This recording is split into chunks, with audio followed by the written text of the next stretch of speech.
Hello and welcome to the DrivingMaul show. Hi, I'm Paul. I'll be your host this evening. Look, first off, apologies that there wasn't a show last week. The reason was I had laryngitis and didn't have a voice. And so sorry, but these whole podcasty things don't really work very well when you can't actually talk.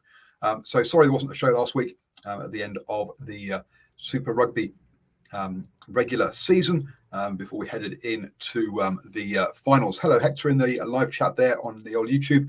That's right, you can watch live on YouTube, Facebook, or the old Twitter, X, whatever it's called this week. If you want to give us comments and join in the chat on the live chat, then it's on Facebook and the old Twitter. Unfortunately, I am alone this week because Steve or Cornflake has gone and lost his voice this week, so he can't talk. So it's just myself here. So it's going to probably be a pretty quick one as we round up the first round of the finals and catch up on some of the old rugby news that's happened over the last couple of weeks. We will be back next Monday at 8 p.m. And also you can listen to us as a podcast as well. Just search for New Zealand Sport Radio on your favourite podcatcher out there. So in the old news then, unfortunately, Patrick Tuipulotu injured himself pretty early on in the Blues game at the weekend. And I think it was 6 to 8 weeks that they said that he was out for. So that's him gone, obviously, for the rest of the is this, sorry, Hex asking, is this actually a radio station? No, it's not actually a radio station. Sorry. At the beginning of COVID, what happened was the only sports radio station in New Zealand shut down. And so hence I try to stand up a radio station, but as a first off as a streaming service, and then trying to get enough following, enough different shows. And unfortunately, we didn't manage to make that, but the name is kind of stuck. So no, we're not actually a radio station. Sorry, but we were a wannabe radio station and never really kind of made it. Let's be honest about things on that one. But it's supposed to be around podcast. Yes, we do stream it, but hence it is audio, a bit like radio is audio from that point of view. Evening, Simon, as well there. He mentions that in the Asian Rugby Championship that Hong Kong and the UAE got themselves victories in that one. So that will be towards the next Rugby World Cup and qualification for that. I think that probably all counts towards in that kind of direction. But anyway, so it looks like Patrick Tuipulotu, unfortunately, is out of the finals for the Blues, and also unlikely to play any part in the All Blacks early games of the season at the very least as well. Sticking with the Blues, and Akira Ioane has said that he's heading off to Japan for next season. This will be his last for the Blues, so he's got 1 or maybe 2 games left for them. The 28-year-old is heading up there. He's just had his first child with his partner, and so hence his priorities have changed, and hence why he's off to Japan on that one. And he he actually can represent Japan from 2025 onwards, assuming he doesn't get in the All Blacks this year. Because he was born in Tokyo. So we could see him playing for Japan or for Samoa, for that matter, at the next Rugby World Cup on that one. And I'm not sure if Akira was a born and bred Aucklander, except he was born in Tokyo. So yes, he's not a born and bred. Let's be honest, Akira Ioane is not the brightest, not the sharpest chisel in the toolbox, is he? To be honest. So look. Good luck to him up in Japan. I'm guessing that he's probably also had some chats with Razor about what his chances are of making it the All Blacks, I'd guess, and has decided that it's time for him to head up there. So good luck with for Akira up there. As I say, hope the best for him and his partner, etc., and his rugby up there. So good luck with him. He points out that Rico is quite elegant in contrast. Yep, absolutely. And it will be a bit different for Rico not having his brother around, because obviously they both come through at pretty much similar stages and played pretty much their entire career together. or their professional career together. Anyway, Cam Roigard is still injured, so I think he's a long way from coming back. I think he was pretty much out for the season and out also for the entire the All Black season as well. I don't think he's back this year. I think it really was a big one from memory on that one. And I was on a solo show. Mr. Harris has joined me. How are you doing, sir? Yeah, not too bad, Paul. I must admit, I'm lying in bed here. Got a little bit of a sore throat, but I thought, mate, I'll make an effort to join you, seeing the other fellow who was going to join you hasn't got any voice at all. So you've got half a voice. You got half a voice. Mine, yes, I've still got a sore throat from last week. It's still clinging on. I think a lot of us are in that situation. So yeah, so let's cover off on some of the news around the Blues. The other news then is that we've got to cover off on is because we didn't have a show last week was around the administrative side of the old rugby. So very quick plotted history, folks. So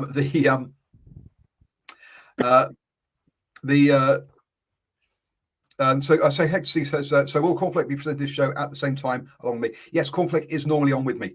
Sorry that he is crook. He's not well this week, and that's why he's not on the show. Otherwise, he is with me every week on the show on that one. So quick history. Silver Lake came in. New Zealand Rugby wanted their money, and so the Players Association said, "Yep, we'll only agree to that if you have a review of how the game is administered in the country." And so New Zealand Rugby agreed to do that. They got the review. New Zealand Rugby then went, well, we don't really quite like this review, and said we're going to have this proposal instead, and made alterations to it. The New Zealand Rugby Players Association then said then said that no, you can't do that. You've got to, if you're going to have a review, you've got to have all of them, and so hence you got to take it as it is. Don't edit it, and then so. From that one, the New Zealand Rugby backed down and went back to the original ones. In that time, also the chair lady said that if those proposals weren't voted through, she would leave. And the provinces said, well, we don't like these proposals. Well, actually, you know what? We'll give you everything you want in this proposal, which basically means that the provinces no longer have votes in how New Zealand Rugby is run, except that some of the people who are independently put on the board must have provincial rugby experience. Everything else you can have, just as long as a minority of the three of the seats have got to have some experience.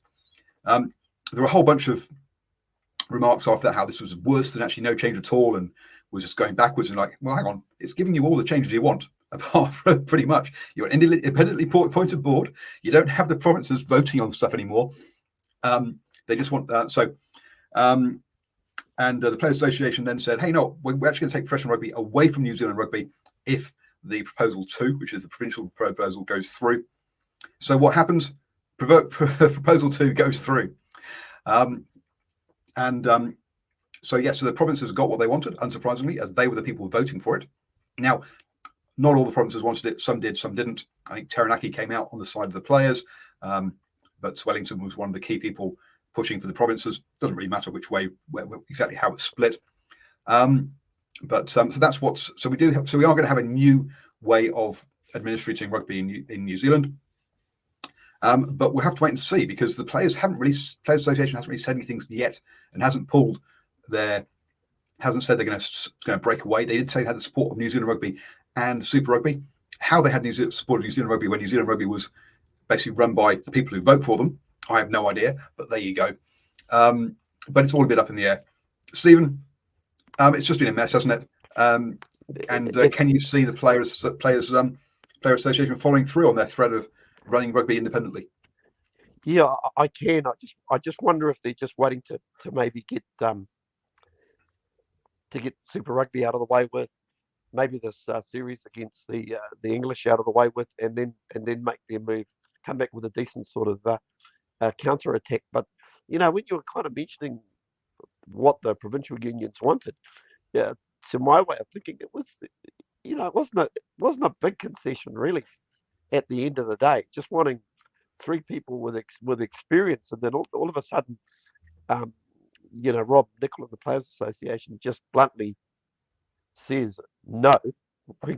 it does make you a little suspicious per se to what maybe their motives are, um, in and around what they've got in store for the game. But I suppose from the provincial unions, we're not really hearing a lot from the provincial unions. I flicked a text off to I won't mention who it was, but he was on the board of the New Zealand Rugby Football Union. And I said, listen, do you see provincial rugby still being a professionally run tournament or an amateur tournament? And he came back with a text to me. He goes, yeah. And he said, it'll still be run in the same format, but there will be real restrictions in and around salary cap, for one, academies, two. And those were the 2 points he came back to me and he said, listen, we'll catch up for a coffee at some stage. And we kind of left it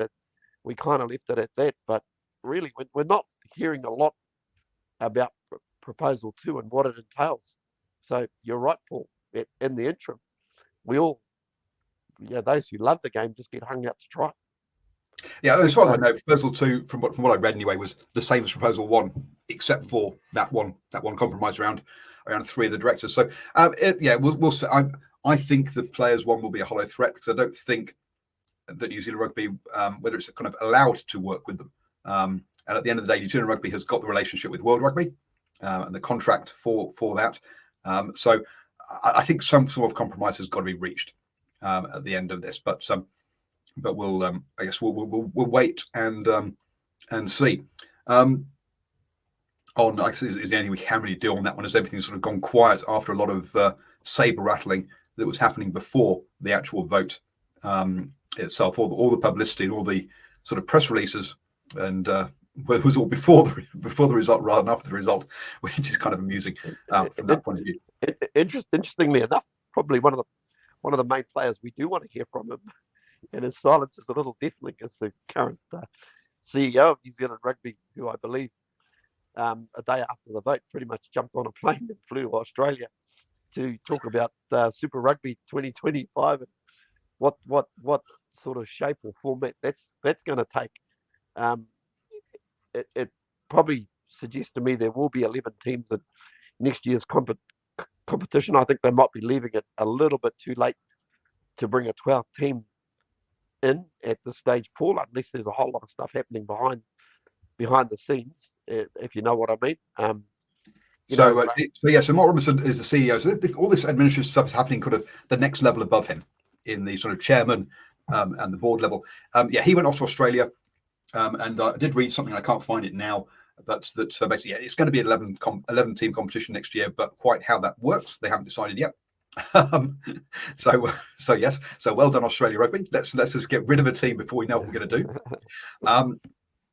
But 2026 onwards, there may be maybe other teams coming back. But he said, look, basically their target for next year is they're working on the 11 existing teams. Now that makes sense. We've seen what happens with the Sunwolves if you stand up a team at the last minute, and to a certain extent with Moana Pacifica in its first season, was that you basically, all the players have got contracts already. You can't putting a team together is very difficult at this point. So you'd end up basically being the Rebels players plus a few guys who are struggling with contracts. So from that point of view, look, it's if you're not going to keep the Rebels, 11 teams is what you have to do. It's not a good look. Now, we've only had this format for 2 years. Is it second year now or third year now? Anyway, 2 or 3 years. So a little bit of stability in Super Rugby would be kind of nice, and I think it's needed, really, in this one. To be honest with you, I don't think it's going to make much difference whether it's 11 or whether it's 12. I think bringing the Hanky Warriors back in from Argentina, I think it's a bad move. What was wrong? One of the things that was struggling, the reason Super Rugby pre-COVID was struggling was time zones. Having games at 3 o'clock in the morning or whatever. Now, to be fair, Hanky Warriors games I think were at 9 o'clock in the morning, which you can watch over breakfast. So it's not too bad for New Zealand, but that's still 7 o'clock or 6 o'clock kind of thing for Australia. So that doesn't really kind of work for them. So from So time zones to me, yeah, keep it in a similar time zone. I think adding a Japanese team would be okay. Southeast Asia maybe, yes, but again, you're kind of getting pretty late for the New Zealand audience at that point. So unless you're having afternoon games, so look, I don't think going back to something that wasn't working is necessarily a good idea from that point of view. Not to says maybe the same amount of games or more, but fewer wages to pay, cutting rebels. Look, I mean, yeah, they were talking about more afternoon games as well, and perhaps some games on Sundays, and also talking about potentially an All Blacks Wallabies Anzac Day test. Now, to me, that again is another bad idea. The Anzac Day is in the middle of Super Rugby. We've seen what happens with Six Nations being in the middle of a season. And Stephen, you'll remember having the June internationals. We had a break in Super Rugby and come back after it in July. I don't agree with tests in the middle of domestic seasons.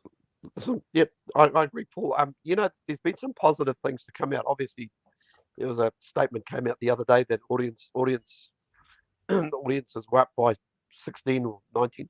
I couldn't quite remember what figure that was, but also the little bit of talk coming out of Australia or coming from Mark Robinson. I'm hearing that there might be more afternoon kickoffs, maybe Sunday games.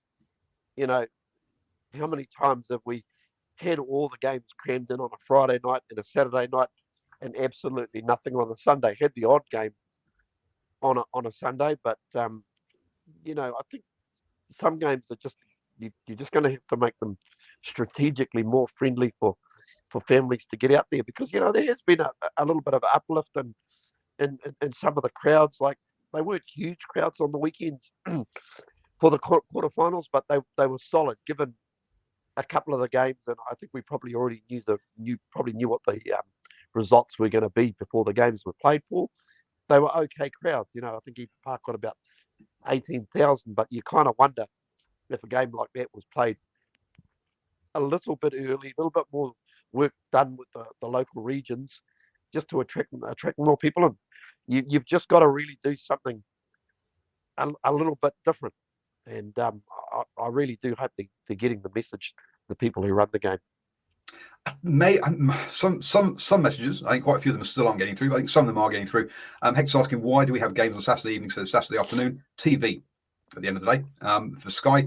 Now, Simon mentions there that also the later games are good for morning and morning time slot to sell to Europe.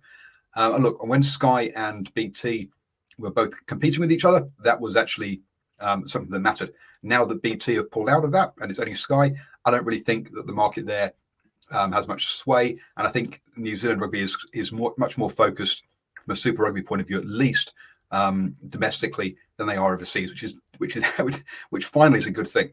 Actually focusing locally rather than trying to focus overseas. But that's why we have more evening games. That's why families haven't been able to go to rugby. Hector, who's asking about it, when a game finishes at 9 o'clock, then you've got another hour to get home. Getting your kids in bed before at kind of 10 o'clock at night means you're going to have grumpy kids the next day. It's not going to be fun being a parent the next day.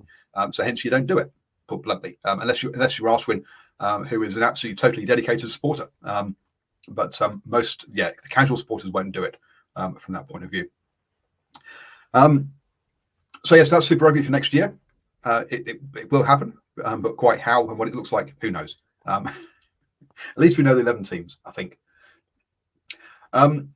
Final piece on administration is that Qatar is nearing, has got exclusive negotiation rights for the Nations Championships finals discussions.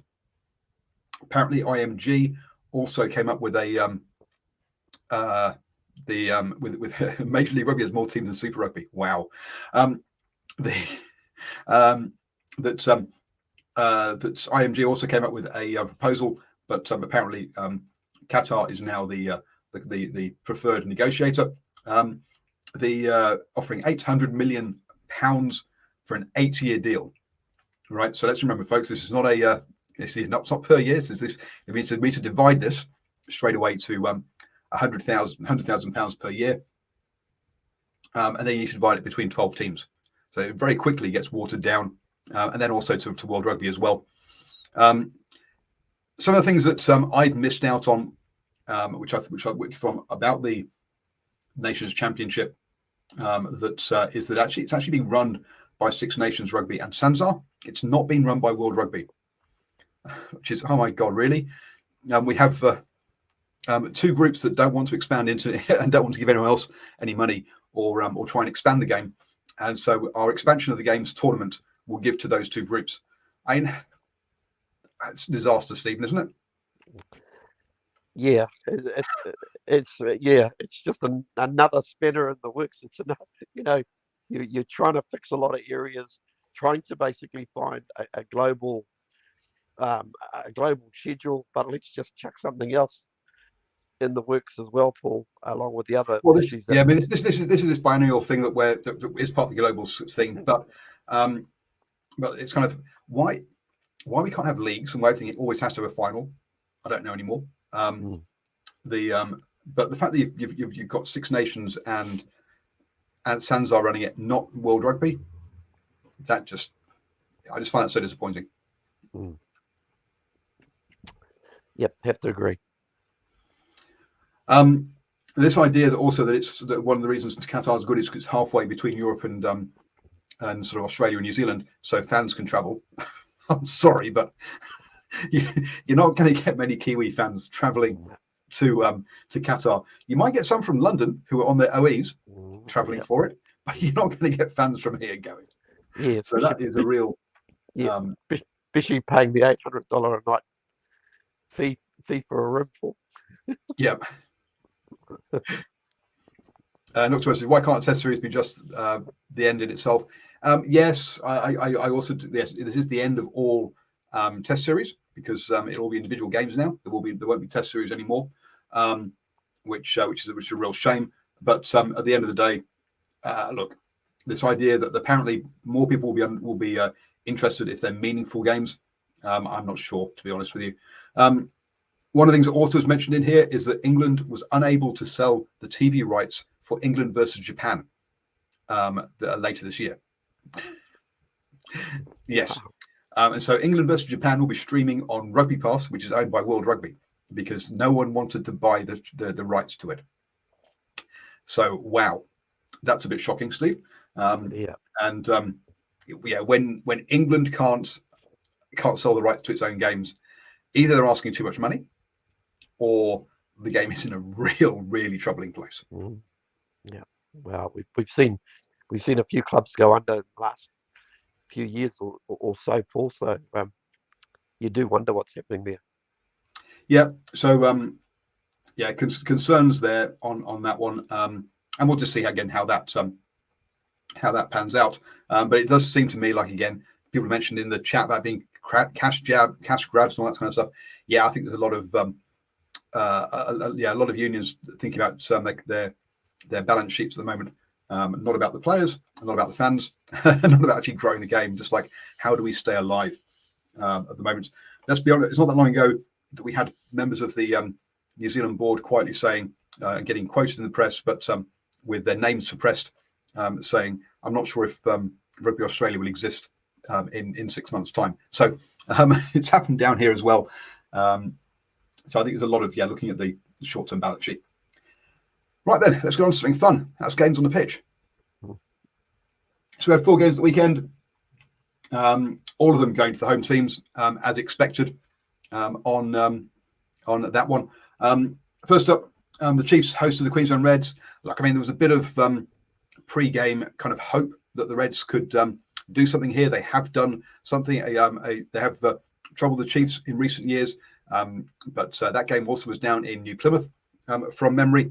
And this game, in all honesty, was over 20 minutes into the game, because by then it was already 21-0, and the Reds were never coming back from that, to be honest. This game, and I think we've seen it in some of the other games as well, the Reds came out better at half-time, but it's a real shame that that teams have to wait till half-time to get the change and get the message from the coaches, and it's not being sorted out on the pitch. The Reds weren't the only team that did that, but they got totally dominated at the breakdown, turning over the ball 15 times, and that meant the game was kind of gone. Yeah, I agree with you. I think they were hit so hard in the early part of that game. I think they were stunned with the physicality, the intensity, um, and bringing it in droves with Samasoni Takiaho, who actually started the game, which is in recent times he's actually been coming off the bench, but he brought that physicality, Tupavai, guys like that, Fenau, Satiti, who's impressing me no end um, in that number 8 jersey for the Chiefs. And unfortunately, you're right, this game was as good as over by about the 20-minute mark. And the reviewer says Reds won the second half 21-12. Yeah, but the second half didn't matter because the game was gone and players were already being taken off the pitch, being substituted early to save them for the coming weekend. So, yes, the second half didn't matter. The scoreline of 43-21 actually makes it the 21 points there makes it sound closer than it really was, which is scary when you think about it. Yeah, they had a chance. I think around about the 56-minute mark. I see when McDermott scored their second try. I thought that might be a bit of an opportunity, not to come back, but just finish on a high. But that was all undone when Hunter Paisami got yellow carded for a deliberate slap down. So, and basically the Chiefs asserted their dominance when Slater scored a try. So, yeah, but from there, I think the Chiefs were pretty much just running the clock down. Yeah, absolutely. Not much more really to say on that one. Next up, we had the Hurricanes versus the Rebels. The Rebels having had the news midweek that they weren't going to exist after this game. This was going to be their last game unless they won. Really tough situation for the Rebels to come into this game, but actually they put up a good showing for themselves in that first half. It was 7-6 until just before half time when Morby scored a try. There was another quick try after half time, and suddenly it went from 7-6 to 21-6, and the game kind of disappeared very quickly. But I thought the Rebels gave a good showing for themselves for the first sort of 39 minutes of this one, and then unfortunately they started falling off tackles, and the power of the of that midfield, as with players like Jordy Barrett, really having a field day in that second half. Oh, absolutely. Listen, I think you need your halves to be on form. I thought the halfback was very good, but I thought Carter Gordon in that first half I thought was very, very poor. There was a kick which basically, and it was I forget who made the kick, but he let it bounce, and it ended up being a 50-22, and from that, Tossi scored, and that was 25 minutes in. They had, I think that was the first time this season that the Hurricanes hadn't conceded points in the first 20 minutes of a game, which it's outstanding defensive effort. And there were times in that first 20 where they were scrambling for their lives, but you also wondered, boy, you can't do that for 80 minutes. Meanwhile, you go down the other end, you've got to take their chances. And on the odd occasion, they did go down the other end. Yeah, they decided to take the points on offer, which is a good thing. But I think when you're playing a team like the Hurricanes, you're not going to beat them in threes, are you, Paul? And then right on half time, there was a chance to clear the line, and of course Carter Gordon fails to find touch again, and the Hurricanes run the ball back with interest and score right on that 40th minute. So boy, talk about a coach killer. And at 14-6 half time, you kind of wondered, are these guys going to just hang in there, or the floodgates going to open? But unfortunately, it was the latter for the Rebels. Yeah, the look, I think when it's 7-6, and I'm not actually, I've got nothing. I think actually taking the threes, keeping yourself in the game. I think they were never going to out sort of blow away the Hurricanes so I think they needed to scrap it out and just stick in there and then hope for a late score to sort of nick it if they were going to do anything. So actually, I'm going to disagree with you on the taking threes. I think that's probably the way to go. But with both sides only giving up 6 penalties in this one, the referee keeping this one, you weren't going to have many kicking opportunities. So it's unfortunately for them, it wasn't that tight. They didn't make it an arm wrestle enough in that one. and they didn't manage to drag the Hurricanes into giving away penalties. But yeah, in that second half, unfortunately, the floodgates opened, as you say, and it was all over. Yeah, well, I must admit they actually stated they did right. As the reviewer says, their last try was an absolute beauty. I think that was the one Lockie Anderson scored from a brilliant break there from Ikawasi through the middle. So they showed they can actually play a little bit of code, but 35-20, and then straight away they decide to kick the ball out from the kickoff, and I thought to myself, well, you know what, you're on a little bit of a roll, hold the ball, and then they pretty much conceded try to Duplessis Karifi, and that pretty much was the end of that. A lot of emotion for these guys as well. Even I looked at a lot of the faces of the players and the coaching staff, and of course, a lot of the supporters, in tears. 14 years is a long time to have been in this competition, but I kind of do wonder if the powers that be, when they brought 5 teams into the Australian competition, kind of underestimated Melbourne to a point where AFL's very strong. The league team, the NRL, the Storm's gone in there and done very well. But listen, Paul, it might have an upside as well. There's some very, very good individual players in this Rebels team, and I've no doubt at least 12 or more, or a good part of the squad, will get picked up by other franchises around Australia, and I'll be curious to see what they're like, and maybe better teams with the greatest respect to the Rebels. They're real battlers, but I almost think they're like how can you say it, Paul? Probably a 40 or 50-minute team where they'll hang in for 50 minutes. But I think when it comes to making the right decisions under pressure, I think they make a lot of mistakes. Interesting, Nocturnal Rights basically says that Rob Leota was concussed. And I kind of wonder sometimes with coaches if emotion gets in the way. He was a skipper, but in the second half he missed 2 or 3 really straight one-on-one tackles, which resulted in a try. One where basically I think it was Geordie Barrett ran through him, and they needed to make that change when Ikawasi came on. I thought he added a lot of energy and a lot of go forward. So maybe it was a case they wanted to leave their captain out on the paddock, but sometimes you've got to park sentiment up at times like this. But listen, I hope they will land on their feet. I'm pretty sure they will, Paul. There's some players that will basically end up being even better players playing in squads that have got deeper depth. In a doubt, asked where's Cornflake gone? Sorry, he's been sick, so he'll be back hopefully next week. He hasn't got a voice, so hence he's not very much good on a show where you were expecting him to talk. So in a doubt, sorry, Cornflake will be back. He's just not. He has just not got a voice this week. Yeah, my voice is not much better. No, we're going to. But I just wanted to help Paul out, so all good. So look, and one thing I say, hat tip to the Rebels. They could have folded this year. They could have all gone very selfish and gone, okay, where's my next contract? And actually taken the right off the ball. But no, they've had one of their better seasons, one of their best seasons, and they've done really well this year, being one of the teams that I think have exceeded expectations.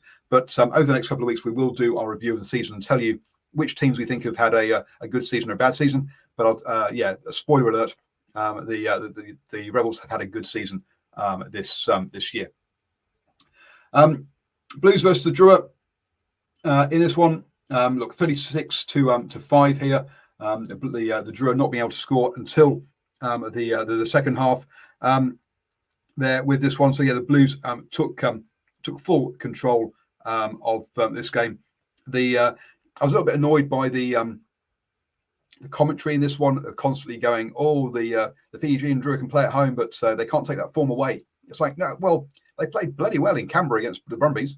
They didn't win, I get that, and yeah, they've not had a win away, but they have put some performances away in a way. So I thought it was a little bit unfair by the commentators. But this Blues side is a good team. Unfortunate for them, they lost Patrick Tuipulotu early on, and that means that means 3 of their kind of first choice locks have disappeared. So they are starting to get a bit low in that department. Good. As Nocturnal Right says, Blues choking the opposition this season. Absolutely, they've had a cracking season. And again, we knew from the start this was going to be the result. To be honest, we all hoped that the Drill would be able to show us a bit more of their of the attacking intent they can do, but the Blues choked that out of them and had a very good game.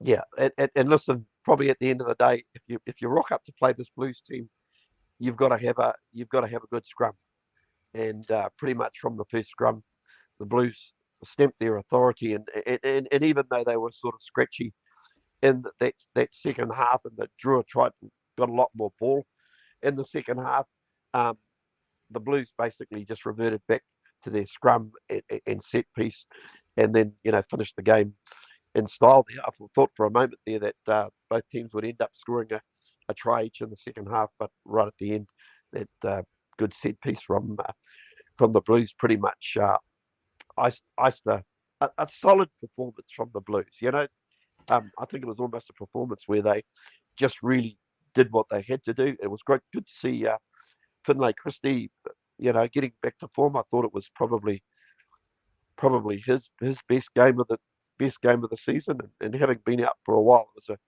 pretty impressive effort. And of course, the rise of Harry Plummer as well. Very good game from the first 5, and Caleb Clark out on the wing looking pretty dangerous. But I thought the guys that actually stepped in at the last minute, Josh Berry, I thought's very good. Seems to put on a bit of a bit more bulk. Has just signed a 2-year deal with Auckland in the NPC team as well, and coming in late off the bench as well. James Thompson also I thought was very, very good. So all in all, they did what they had to do. I think the Brumbies will probably be a little bit more of a step up this weekend, but I suppose the underlying thing will be the loss of Patrick Tuipulotu, which begs the question: his leg was stripped. Why did they bother starting him?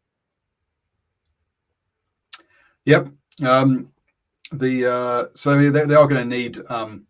They're going to need to find themselves another lock as well, because so they've McFonnell, and I've got is it Coot? I've got the other guys is also injured, so they're already down a few locks. Look, I mean, the Drua didn't help themselves here. They were too eager on defence, so they got caught offside a lot. 15 penalties there. So they were, and also whilst we talked about their scrum, and look, I mean, the scrum was good against the Brumbies, so I was a bit surprised to see. So it has been good this season. A bit surprised to see it getting quite so dominated. But their line out, losing 4 out of 9 of their lineouts. Again, you've got to have a platform. You can't be to get your own ball.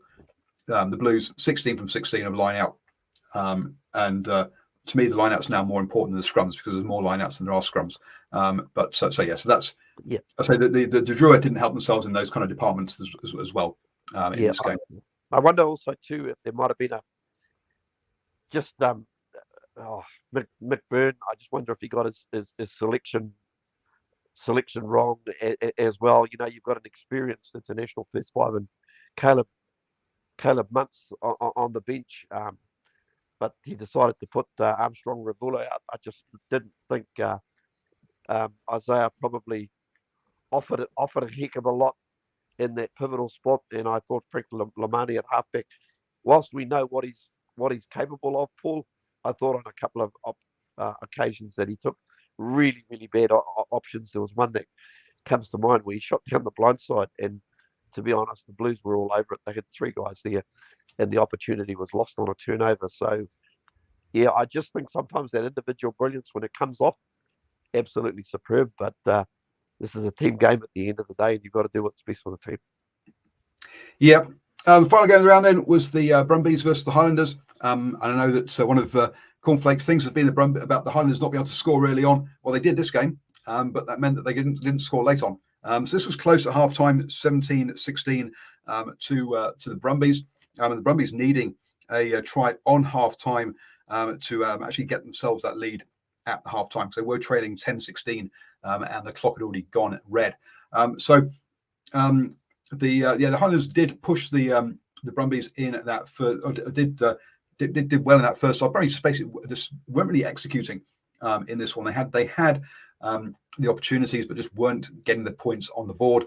That changed in the second half. I think this was another one of those ones where the coach really changed things, or managed to sort of get the right message across at half time.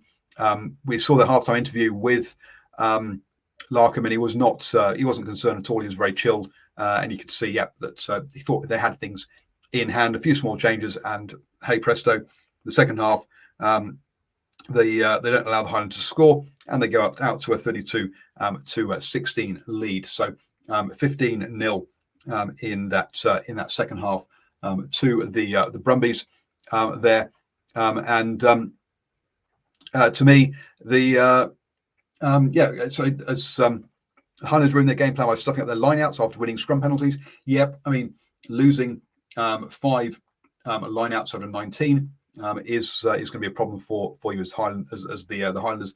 A bit of a weird stat here. The Highlanders, the Brumbies didn't have a scrum all game. So the Highlanders never knocked it on where the Brumbies couldn't take advantage. So all the put-ins at scrum time were to the Highlanders, which is a kind of a weird stat from this one. But Brumbies doing Brumbies things, wearing them down, and as I say, in that second half, putting in a good performance to put away this Highlanders team. Centre their attention too were with guys like Rob Valentini, Hooper, and Charlie Cale, the number 8. They basically just, it was pretty simple game plan from the Brumbies. Just take it up hard, carry hard, and basically you hit either Lolisi on one side, and must admit Tom Wright's playing some outstanding rugby as well, Paul. So he just comes in. It's just with that extra pace down the blind side, is able to take players out. And when he's able to get the likes of Corey Toole and Muirhead involved, boy, they're a good side to watch. And they also use Tamari Tua well as a big ball carrying midfielder. Very, very well. I'm going to start coughing. Sorry. So that's right. And so that means that our semi-finals this coming weekend on Friday night at 7:00 New Zealand time. We've got the Blues versus the Brumbies. Now, the last time we had this game, the Blues won 46-7 against the Brumbies at Eden Park. I do not expect anything like that at the scoreline at this time. I expect it to be a lot closer than that. But as has been mentioned earlier, Blues choking the opposition. The Brumbies got to find a way to score points in this one, and to not get run over. Essentially, I think that was a problem that they had from memory of that game back in April, was that they just got run over by the Blues, so they're going to have to. You pretty much know what's going to come from the Blues. The question is, can you deal with it? Look, whilst I think this will be a lot closer than that 46 to 7 score, I still think the Blues will have it. There's a good reason why they've been duking it out with the Hurricanes at the top of the table, and why they've earned a home semi-final. So the only question mark is around that locking area for the Blues, but still, I see the Blues winning this one, but probably by about 10 points. So not the 20 points that Nocturnal Rights thinks in the live chat. I was going to say, Paul, one area where the Brumbies have been, we touched on some of their strengths, but I think their bench has been very good as well in some of these games, because in some of the games where it has got tight, the bench has come on and done a very good job. Like Luke Reimer, the loose forward, has come over. He gets a lot of turnovers, and of course, is it Nick Frost, the lock, former Canterbury under 19 player. Boy, he's a very, very good player. So, you got Jack Debrasini as well, who can come on and run the cutter.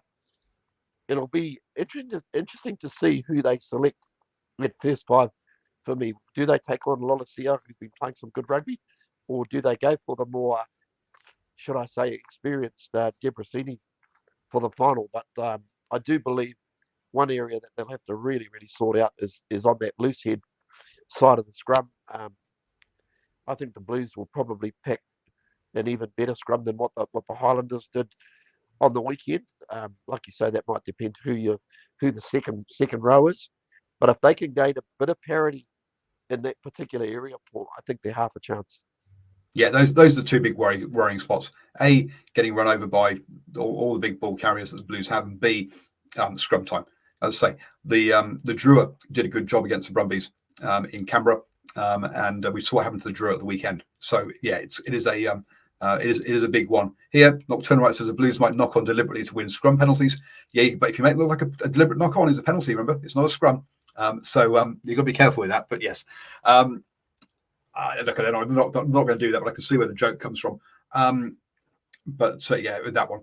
Now, the next one, be careful, folks, on Saturday, because the game is 4:35. It is not an evening kickoff. It is an afternoon kickoff for the Hurricanes versus the Chiefs, which really surprised me. I thought it would be 2 7 o'clock kickoffs, but no, which does show, as you say, Steve, perhaps they were thinking about the fans for a little bit here, actually putting it during sunlight time. And the Hurricanes are expecting their best crowd for 10 years.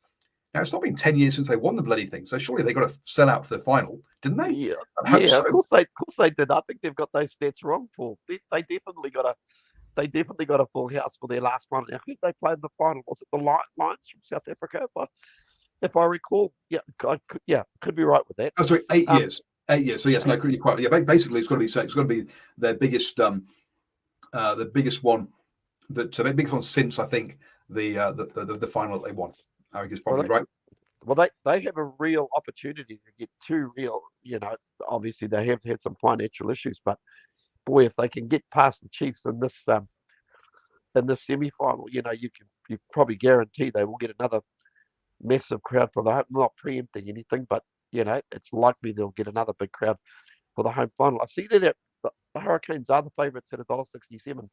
The Chiefs at $2.10. So not a lot between these two teams, but if you're just looking at pure form on what happened last weekend, boy, the Chiefs so impressive against the Reds, and just having some of their All Blacks back as well, the likes of Anton Leonard-Brown and the midfield, Sean Stevenson, back in that back line, Finau at back in the number 6 jersey makes a heck of a difference, doesn't it? It does. The reviewer, do I think the Hurricanes will get 25,000 best semi crowd for 10 years? I hope so. Yes, I think they should. I think they should blow 25,000 comfortably. So yeah, no, absolutely. I think they should do. Look, we've been bemoaning the crowds at some of these games, but some of the derbies have had some decent crowds.